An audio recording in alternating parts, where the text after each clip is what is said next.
Good morning, everyone. Today we are going to read the chapter 10. This is from our book First Flight, The Tribute. Tribute is very emotional story of three brothers. There is one elder brother who look after his little brothers just like his father. Here is Babuli. Babuli is the main character of the story.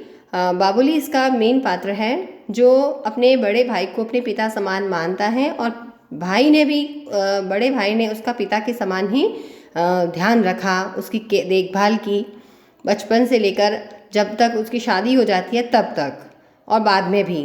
लेकिन उसके बीच में जो एक दोनों के बीच में एक और भाई है, बीच वाला मिडल ब्रदर होता है, वो घर में पार्टीशन चाहता है और उस पार्टीशन से लेकर ये कहानी है कि किस तरह ये खबर सुनते ही बाबुली का दिल कैसा कमज़ोर पड़ जाता है, अपने गांव जाता है और पार्टीशन से रिलेटेड जो भी वो सब सीन देखता है वो अपने भाई को देखता है तो बहुत ही दुखी होता है और आखिर में अपने भाई को ट्रिब्यूट मीन्स श्रद्धांजलि वो अर्पित करता है और उन्हें कहता है कि भाई आप ही मेरी सब कुछ संपत्ति हो, मुझे कोई तरह की संपत्ति धन संपत्ति नहीं चाहिए। ये इस कहानी का सारांश है। इसलिए पहले अब स्टार्ट करते हैं, but before starting this is the time of difficult words. शुरू करते हैं। रिकेटी मीन्स लूजली बिल्ट, बहुत ही मतलब मरम्मत जिसकी नहीं हुई है, बहुत ही दयनीय स्थिति में जो बनी हुई स्थिति है, पुरानी स्थिति। मॉरिबंड कमिंग टू एन एंड या डाइंग यानी लगभग मृत अवस्था जैसी, ख़त्म होने जैसी। कॉबवेब्स मीन स्पाइडर वेब, जाले, मकड़ी के जाले होते हैं। स्ट्रैंड्स मीन्स थ्रेड या पीसेस, तार हो जाना, टुकड़े जिसे हम कहते हैं चिथड़े यानी टुकड़े होना। कॉम्प्लेसेंसी सेल्फ सेटिस्फैक्शन, आत्मसंतुष्टि। स्कैंची स्मॉल इन क्वांटिटी, बहुत ही कम मात्रा में। फ्योर्ड और बीटर क्वारल या डिस्प्यूट कह सकते हैं, विवाद होना, फ्योर्ड।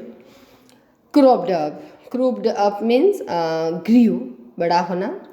इंडिस्पेंसिबल यानी वेरी अर्जेंट। एडमेंट यानी फॉर्म या नॉट मूविंग, जो स्थिर होता है, बिल्कुल सख्त, जो मूव नहीं करता। ड्रेंच्ड मीन्स मेड वेट, भिगोना, गीला हो जाना। Haunted kept in grip and relentlessly यानी मर्सीलेसली, मर्सीलेस जिसे मतलब दया नहीं होती है। ये हमारे आज के टॉपिक से रिलेटेड कुछ डिफ़िकल्ट वर्ड्स हैं, बाकी अगले वीडियो में देखेंगे। Now start the chapter the tribute. As I reached my desk in the office, my eyes stopped over a letter. यहाँ बाबुली यानी जो मेन कैरेक्टर है इसका, वो कह रहा है कि जैसे ही मैं अपने ऑफिस में अपनी डेस्क पे पहुँचा, मेरी आंखें डेस्क पे रखे एक लेटर पर रुकी। It contain that familiar petite handwriting of my elder brother, और उस लेटर के ऊपर मेरे बड़े भाई की वही जानी पहचानी हैंडराइटिंग थी। यानी जो हैंडराइटिंग थी उसे देखकर उसे पता चल गया कि वो मेरे बड़े भाई का पत्र था। After very long time he had written to me, बहुत लंबे समय के बाद में उन्होंने मुझे पत्र लिखा था। I shrank within for not writing letters home all these days, और इन दिनों काफ़ी लंबा समय हो गया था, तो इन दिनों मैंने भी अपने घर पे कोई पत्र नहीं लिखा था। इसके लिए मुझे भी थोड़ा फील हुआ भाई का पत्र देखकर। इन my student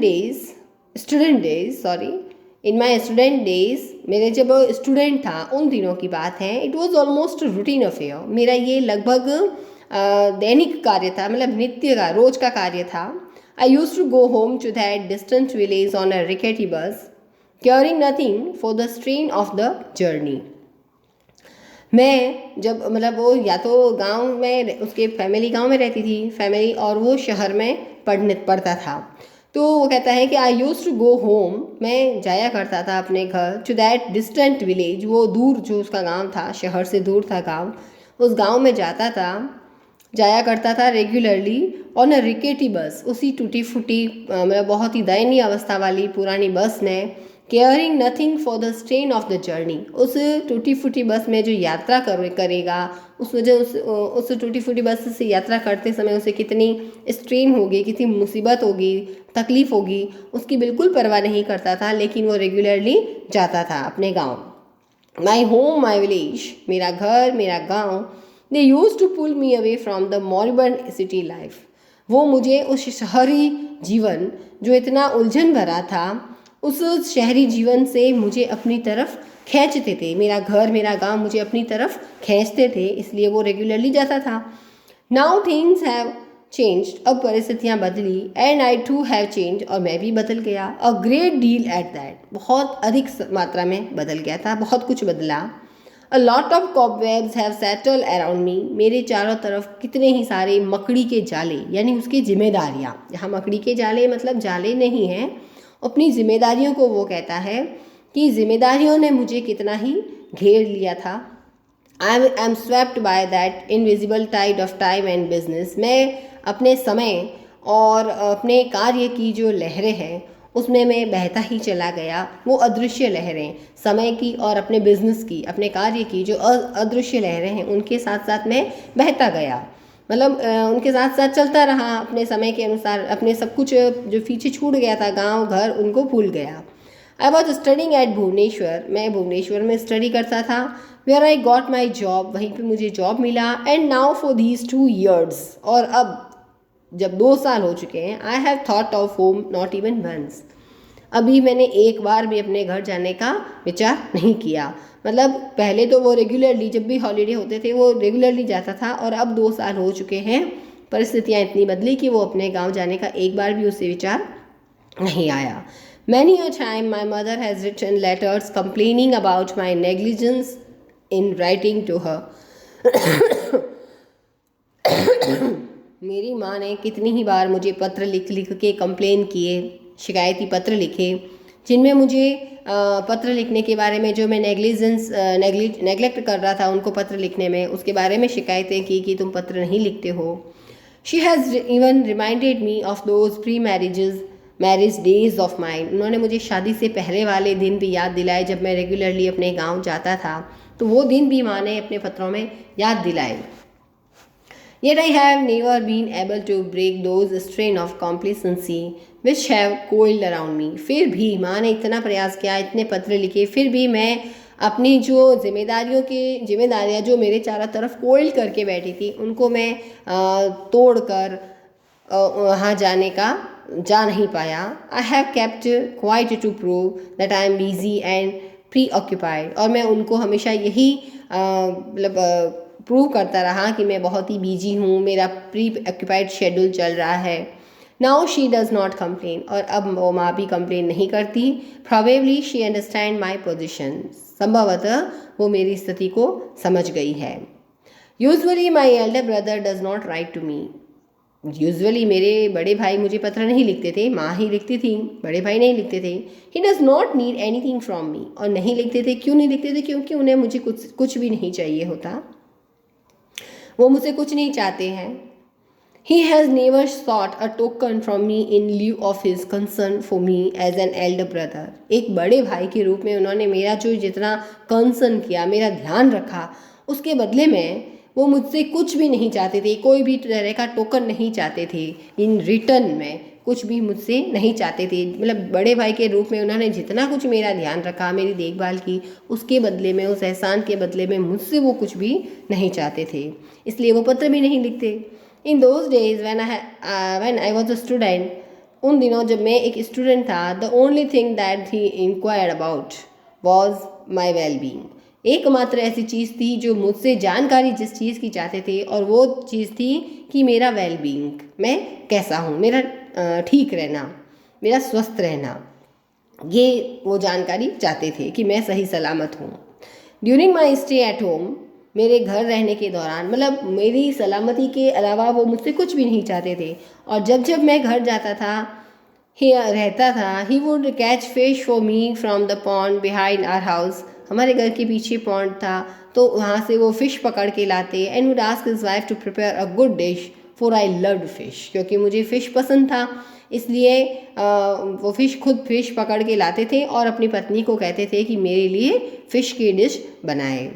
when the catch was scanty, कभी कुछ ऐसा होता था कि भाई कम ही फ़िश पकड़ में आती थी, बहुत कम मात्रा में मिलती उन्हें, the dish would be prepared exclusively for me, तो फिर वो स्पेशली डिश केवल मात्र मेरे लिए ही बनती थी, घर में और किसी को नहीं मिलता था। He would say to his wife, और वो अपनी पत्नी को कहते थे, you must make the dish as delicious as possible using mustard paste for Babuli, Babuli के लिए इस डिश को जितना ज़्यादा डिलीशियस बना सकते हो उतना डिलीशियस बनाओ, इसके अंदर मस्टर्ड पेस्ट वगैरह सब यूज़ करते हुए इसको जितना स्वादिष्ट बना सकते हो उतनी स्वादिष्ट बनाओ। Even now he is the same man with the same tone of love and compassion, और वो व्यक्ति आज भी वैसा ही है। जब मैं छोटा बच्चा था, स्टूडेंट था, उस वक्त भी वो वही था और आज भी वो व्यक्ति वही है। उनका टोन, उनका जो प्रेम, उनका कंपैशन का जो तरीका है, जो टोन है, वो बिल्कुल नहीं बदला है। नथिंग हैज़ चेंज्ड हिम, उनमें कुछ भी चेंज नहीं हुआ। His 7 children, father, mother, cattle, field, household, responsibilities, कुछ भी उनमें चेंज नहीं हुआ। उनके साथ बच्चे हो गए, माता पिता की जिम्मेदारी, अपने कैटल थे उनके पास, फील्ड थे, हाउस होल्ड से रिस्पॉन्सिबिलिटी, सब कुछ उन्होंने निभाया, लेकिन वो खुद बिल्कुल चेंज नहीं हुए। He is the same my elder brother, अभी तक वो वैसे ही है मेरे बड़े भैया, मतलब मेरे बड़े भाई में कोई परिवर्तन नहीं आया था। I handled the letter carefully, मैंने उस पत्र को बहुत ही ध्यान से पकड़ा। He had asked me to come home, उन्होंने मुझे कहा था, घर आने के लिए कहा था पत्र में। सम फ्योर्ड हैड क्रॉप्ड अप, कुछ विवाद घर में हो गया था, उठ गया था, विवाद खड़ा हुआ था। The two sisters in law had quarrel, वो दोनों जो सिस्टर इन लॉ थी यानी दोनों भाभियाँ, उन दोनों में कुछ झगड़ा हुआ था। Our paddy field, the cottage and all the movable and immovable were to be divided into 3 parts amongst us. अब उन दोनों लेडीज़ में, उन दोनों सिस्टर्स इन लॉ में जब झगड़ा हुआ तो बंटवारे की बात आ गई। तो वो कहते हैं कि हमारे पैडी फील्ड यानी हमारे जो धान के जिसमें अनाज उगता है वो खेत, cottage, all movable and immovable, जो भी मूवेबल हमारी चीज़ें हैं वो, इमूवेबल यानी ज़मीन जायदाद वगैरह वो, तो ये सब, इन सब चीज़ों को 3 भागों में हमें बांटना है, सब चीज़ें बांटी जाएगी। माई प्रेजेंस वॉज इंडिस्पेंसिबल, और वहाँ पर मेरी उपस्थिति अनिवार्य थी। It was my second brother who was so particular and adamant about the division, ये मेरे सेकंड ब्रदर था, यानी ये तो बड़े भाई की बात हो रही थी अभी तक तो, अब ये जो बंटवारा चाहता था वो कौन था, उसका सेकंड ब्रदर, बीच वाला भाई। वो अपने इस एडमेंट और बहुत ही पर्टिकुलर था अपने इस डिवीज़न के लिए, बहुत ही ज़िद्दी हो गया था, जिद कर रहा था, हठी हो गया था इस डिवीज़न के लिए। He wanted it at any cost, और वो ये बंटवारा किसी भी कीमत पर चाहता था। I finished reading the letter, मैंने पत्र पढ़ना ख़त्म किया। A cold sweat drenched me, और एक ठंडा पसीना, एक कंपी से जो ठंडा पसीना छूटता है उसने मुझे पूरा गिला कर दिया, भिगो दिया मुझे पसीने से, मेरा शरीर में पसीने छूट गए और उस पसीने की वजह से मैं भीग गया। आई फेल्ट हेल्पलेस, ऑफेंड, और मैंने अपने आप को असहाय, और ऑर्फेंड मीन्स अनाथ महसूस किया कि बंटवारे में तो मेरे भाई भी बट जाएंगे मुझसे, और भाई तो मेरे सब कुछ है, माता पिता हैं बड़े भाई तो, और वो मुझसे हट गए, मुझसे बट गए, दूर हो गए, तो फिर तो मैं अनाथ हो जाऊंगा उनके बिना। तो उन्होंने अपने आप को, बाबुली ने अपने आप को हेल्पलेस और ऑर्फेंड फील किया। A sort of despair haunted me for a long time, एक डिस्पेयर, निराशा का भाव कितने लंबे समय तक उसे, उसके दिमाग में, उसके चारों तरफ मंडराता रहा, उसे डराता रहा। निराशा का भाव। क्वाइट रेलेंटलेसली, पूर्ण रूप से relentless, I tried to drive them away, मैंने उन निराशा के भावों को अपने आप से दूर करने की कोशिश की। यॉर्निंग हेल्पलेसली इन अ चेयर, कुर्सी पे बैठकर बिल्कुल असहाय भाव से उबासी लेते हुए मैंने इन विचारों को अपने दिमाग से दूर करने की कोशिश की। In the evening, when I told my wife about the partition that was to take place, और शाम को जब घर पहुंचा तो मैंने ये जो पार्टीशन हमारे परिवार में होने वाला था, वॉज टू टेक प्लेस, जो हो रहा था, उसके बारे में अपनी पत्नी को बताया। I found her totally unperturbed. तो मैंने देखा कि वो बिल्कुल तैयार थी, टोटली वो तैयार थी, रेडी थी इसके लिए।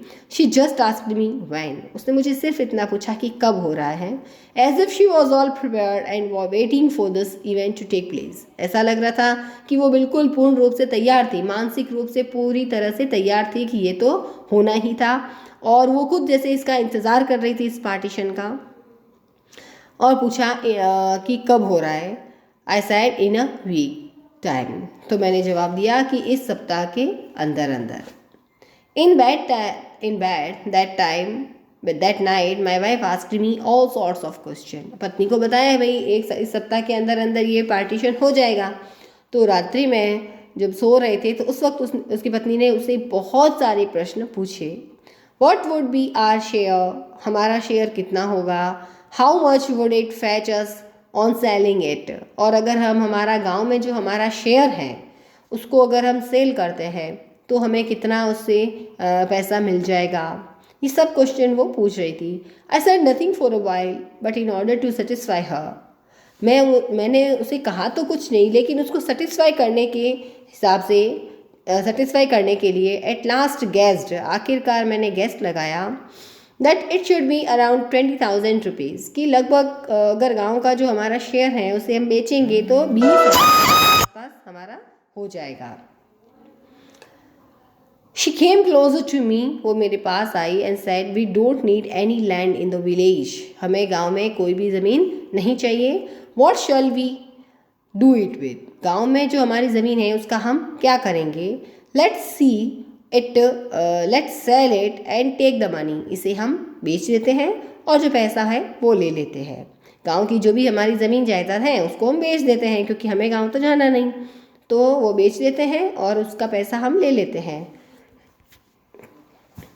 Remember when you sell it hand over to me the entire 20,000, लेकिन याद रखना जब आप उसको बेचो तो जो 20,000 का जो आपने गेस किया है वो सारे पैसे मुझे हैंड ओवर करोगे, उसकी वाइफ ने कहा। I will make proper use of it, मैं इस 20,000 का बिल्कुल प्रॉपरली उसको यूज़ करूँगी। We need a fridge, you know, आप जानते हो हमें एक फ्रिज की ज़रूरत है। समर इज़ अप्रोचिंग, क्योंकि गर्मियाँ आ रही हैं। You need not go to office riding a bicycle, और फिर आपको भी बाइसिकल लेकर यानी साइकिल लेकर आपको ऑफिस जाने की ज़रूरत नहीं रहेगी। You must have a scooter, आपके पास एक स्कूटर होना ही चाहिए। And the rest we will put in a bank, और इसके अलावा जो कुछ बचेगा, मतलब एक फ्रिज खरीदेंगे और एक स्कूटर खरीदेंगे, और इसके अलावा जो पैसा बचेगा उसे हम बैंक में डाल देंगे। There is no use keeping land in the village, गाँव में हमारी ज़मीन का कोई यूज़ नहीं है। We can't look after it, हम क्योंकि हम उसकी देखभाल नहीं कर सकते, ना तो हम गाँव जा सकते हैं और ना ही उसकी देखभाल कर सकते हैं ज़मीन की। And why should other draw benefit out of our land, और फिर हमारी ज़मीन का अन्य लोग फ़ायदा भी उठाएं, तो ऐसा क्यों हो, वैसा भी नहीं होना चाहिए, इसलिए उसे हम बेच देंगे। I listen to all this like an innocent lamb looking into the darkness, उस अंधेरे में, जब सो रहे थे तो अंधेरा था कमरे में, तो अंधेरे में मैंने बिल्कुल अपने आप को इनोसेंट, बिल्कुल मासूम, निर्दोष लैम्प महसूस किया और उसकी बात को सुना, पत्नी की बात को सुना। मेमना, अपने आप को एक मासूम मेमना समझ रहा था और अपनी पत्नी की बात को सुन रहा था। I felt as if the butcher was sharpening his knife, ऐसा लग रहा था कि बचर, कसाई जो है, अपनी नाइफ को काटने के, जानवर को काटने के लिए उसको शार्प कर रहा है। हमिंग अ ट्यून, और जो एक ट्यून यानी कोई म्यूज़िक की जो है वो हम कर रहा है, गुनगुना रहा है। And waiting to tear me into large chunk of meat, और इंतज़ार कर रहा है मुझे मेरे शरीर के बड़े बड़े टुकड़े करने के। And consoling me saying that there is better life after death, और मुझे ये सांत्वना देने की कोशिश कर रहा है कि मृत्यु के बाद तुम्हारा जीवन बहुत ही अच्छा होगा। मतलब वो अपने आप को एक लैम समझ रहा है कि जिसकी अब बलि चढ़ने वाली है। ये डिवीज़न जो होने वाला है वो एक तरह से उसके लिए अपने आप की बलि थी। और उसकी पत्नी के द्वारा जो प्रश्न पूछे जा रहे थे तो वो सोच रहा था, उसे लग रहा था कि वो एक बचर है जो मुझे काटने की तैयारी कर रही है। गॉन आर दोज डेज, वो दिन भी बीते। गॉन आर दोज फीलिंग्स, वो सारी फीलिंग्स ख़त्म हुई। When the word home field my heart with emotion, और वो शब्द जो घर जिसे हम कहते हैं, घर वाला शब्द वो कहाँ गया, जो मेरे मन में इमोशंस भरता था। घर, मेरा घर, माई स्वीट होम, ये वर्ड सुनते ही हमें लगता है ना हमारा मन कितना खुश होता है। तो वो सब कुछ कहाँ चला गया, वो सारे इमोशंस कहाँ गए। And that affectionate word brother, और वो स्नेह, इतना आत्मीय शब्द ब्रदर, भाई, नॉट फीलिंग इट हैड, कितना उसके अंदर भावनाएं थी, कितनी फीलिंग्स थी इस शब्द में। How it use to make my heart pound with love, कितना प्रेम, ये शब्द सुनते ही, ये शब्द बोलते ही मेरे हृदय के अंदर, मेरे मन में कितना प्रेम उमड़ आता था। रिकलेक्टिंग ऑल दीज थिंग्स, इन सारी बातों को याद करते हुए, आई फील वीक पैथेटिक, मैंने अपने आप को बहुत ही कमज़ोर और बहुत ही दयनीय महसूस किया। अपने आप पे खूब दया आई मुझे कि ये सब कुछ अब ख़त्म होने वाला था।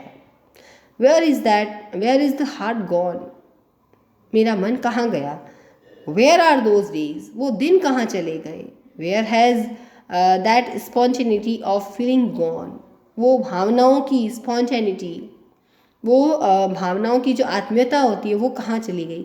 मतलब ये सब कुछ क्यों बदल गया। वो बाबुली ये सोच रहा है कि वो भावनाएं, वो शब्द, वो हमारा हार्ट, वो आत्मीयता, वो सब कहाँ चले गए। I just can't understand how stranger could all of a sudden become so intimate. मुझे समझ नहीं आ रहा था कि कोई भी स्ट्रेंजर व्यक्ति, यानी एक अजनबी व्यक्ति इतना इंटीमेट हो सकता है, इतना हमारा घनिष्ठ हो सकता है। Only sharing little warmth by giving a silent promise of keeping close, सिर्फ हमारे पास में रहना, साइलेंट प्रॉमिस करना, इतना पास में रहने की वजह से क्या कोई स्ट्रेंजर आदमी हमारा इतना इंटीमेट हो सकता है कि उसकी वजह से हम हमारे इतने पुराने रिश्तों को हम भूल जाते हैं, उनकी भावनाओं को, उन शब्दों को, सबको भूल जाते हैं। But I became my normal self in twin days, लेकिन फिर भी मैंने अपने आप को इन 2 दिनों में नॉर्मल किया।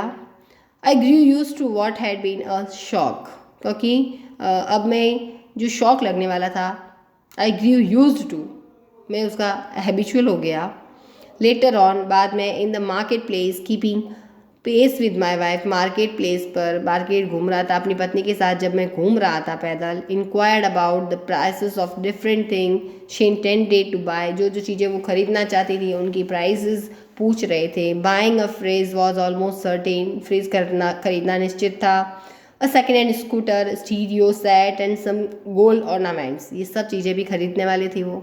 आई prepared a list of the prices, मैंने प्राइस की लिस्ट तैयार की। She kept reminding me about her intention, अपने इरादों के बारे में लगातार वो मुझे बताई जा रही थी।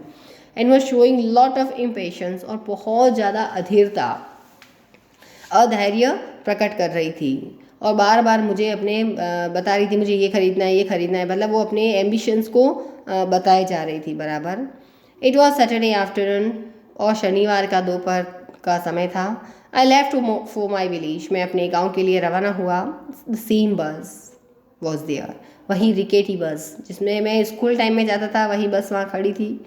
Inspiring in tile the old familiar feeling, वही फैमिलियर जानी पहचानी फीलिंग से मुझे इंस्पायर कर रही थी वो bus. I rushed to occupy the seat just behind the driver, मैं फिर तुरंत जल्दी जल्दी अंदर गया, ड्राइवर के पीछे वाली सीट को अपने लिए रखने के लिए, ऑक्यूपाई करने के लिए। माई फेवरेट सीट, क्योंकि वो मेरी फेवरेट थी। In my hurry I bruised my knee against the door, और जल्दी जल्दी में मैंने अपना घुटना दरवाजे से टकराया। इट हर्ट मी, और मुझे इससे चोट लगी। ब्रीफ केस फेल ऑफ, मेरा जो ब्रीफ केस था वो नीचे गिर गया। And little packet containing the Prasad of Lord Lingaraj, भगवान लिंगराज का जो प्रसाद था इस ब्रीफ केस के अंदर, meant for my dear mother, जो प्रसाद मेरी प्रिय माँ के लिए था, was scattered over the ground, वो सारा ज़मीन पर बिखर गया। जैसे ब्रीफ केस नीचे गिरा, खुल गया, और जो प्रसाद था वो गिर गया। I felt as if the entire bus was screeching aloud the question. ऐसा लग रहा था कि ये पूरी बस जो 2 साल के बाद अब मैं जब उस बस में बैठ कर जा रहा था तो वो चित्कार कर रही थी, चिल्ला रही थी, चीख चीख के मुझे प्रश्न पूछ रही थी। आफ्टर हाउ मेनी ईयर्स, कितने साल बाद जा रहे हो? You have not bothered in the least to retain the tender love you had in your heart for your home. क्या तुम्हारे अपने घर, अपने परिवार के लिए जो तुम्हारे दिल में इतना प्यार था, तुम्हें इसकी कभी याद नहीं आई? उसके लिए तुम्हें कभी इतना तुमने कभी बॉदर नहीं हुए तुम उसके लिए? इतने साल हो गए। Instead you have sold it the butcher to help yourself become a city बाबू। और इसके बजाय तुम तो अपने आप को सिटी बाबू बन गए। तुम मतलब सिटी बाबू बनने में अपने आप को ख़त्म कर दिया तुमने, सोल्ड कर दिया खुद को, अपना सारा सब कुछ उसमें वेस्ट कर दिया है। कर्स बी ऑन यू, तुम्हें धिक्कार है। मतलब वो बस भी अब इतने समय के बाद में जब वो उस बस में बैठकर अपने गांव जा रहा है तो वो बस भी उसे चित्कार करके उसे प्रश्न पूछ रही है कि आखिर कितने साल बाद, इतने साल तक तुम्हें अपने घर की, अपने गांव की याद नहीं आई? अपने आप को सिटी बाबू बना लिया लेकिन अपने परिवार की याद नहीं आई?